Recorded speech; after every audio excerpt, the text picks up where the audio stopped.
मैं अभी वॉक कर रहा था, वॉक से फारिग हुआ। मैं वॉक के दौरान सोच रहा था कि मैंने महसूस किया मैं एक बेकार शख्सियत हूँ। मैंने जो महसूस किया, मुझ में कुछ भी जो है ना वो डंका नहीं है। ना ही मुझे किसी का दिल जीतना आता है। अच्छा, जवानी में दिल जीतने की बड़ी कोशिश की, लेकिन जीत ही नहीं सके, हार गए। और ना ही किसी से ताल्लुक जो है ना वो निभाना आता है। मुझ में कुछ भी खास नहीं। मैं आम से भी जो है ना वो आम हूँ, सीधा सादा सा, आम सा। मेरी ज़रूरत किसी को भी नहीं। ना ही मैं किसी की कहानी का जो है ना वो अहम किरदार हूँ। मैंने देखा है मेरे बगैर सब मुकम्मल है, सब कुछ ठीक है, मुकम्मल है, और शानदार, बेहतरीन भी।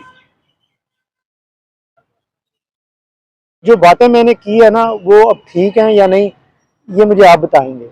इसके बरक्स मैं बहुत अच्छा इंसान हूँ अगर मैं रिश्तेदारों को उधार देकर वापस ना मांगूं। दे दो ना, कि वापस तुसी लै नहीं सकते, ठीक है। असि तो लेता ही कोई नहीं। दोस्तों को बिला वजह खाना खिलाऊं, वो मुझे जहाँ चलने के लिए कहें उन्हें अपनी गाड़ी पर ले जाऊं, मोटरसाइकिल पर ले जाऊं, मैं बहुत अच्छा इंसान हूँ। मेरे जैसा किरदार वाला जो है ना वो कोई शख्स नहीं होगा, ठीक है जी। तो ये सारी चीज़ें जो है ना,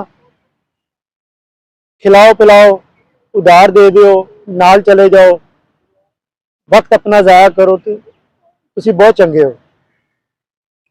अगर ये सारी चीज़ें नहीं है तो ताड़ी शख्सियत कुछ भी नहीं है, ठीक है जी। ये अब आपने मुझे बताना है जो बातें मैंने की हैं वो सही हैं या गलत। बहुत शुक्रिया।